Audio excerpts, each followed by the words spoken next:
"You can read it," the man said from behind the counter, "but it will kill you in the end." I laughed. "Killed by a book? That bad, is it?" He didn't return my laugh. I loved reading and had read most of the stuff in the local libraries and scoured all the local bookstores. This one was more like a private library. I hoped they had some unique books here for me to read. "So," I said, a bit more serious this time, "does it have a supposed curse on it or something?" "I'm not allowed to say. I can answer questions once somebody reads it, but until then, I'm instructed to remain silent." I looked at the book again.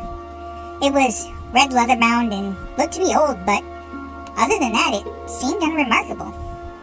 "What's the name of the book?" I asked at last. He shook his head. I sighed. "Okay, give it to me, and when I'm done reading it, I'll return it to you." I leaned forward. "Alive." He looked at me sternly for a good long time, then nodded. He opened the glass case that contained this death book and told me to take it out.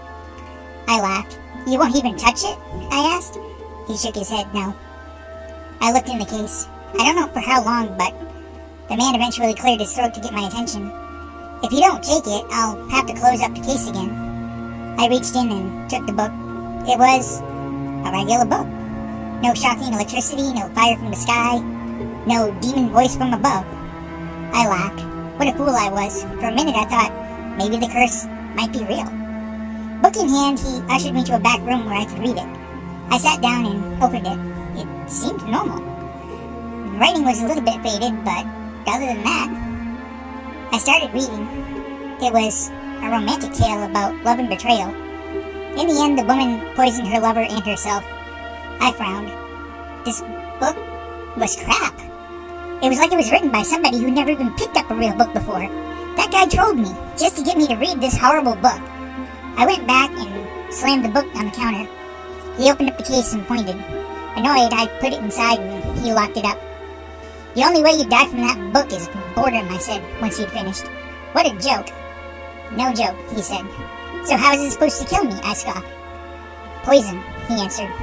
"What?" "It wasn't a tale of fiction. The woman that wrote that book, the woman in the book, it was her life story. She included the same poison she used on her lover and herself in the ink." He leaned forward a bit. "She," he continued, "was my aunt. You may want to sit down. You don't look well." He laughed. I didn't. I could feel it. The poison. I felt woozy. I don't know what irked me more. The fact that I was dying? Or the fact that I would die having that be the last book I ever read. I fell to the ground.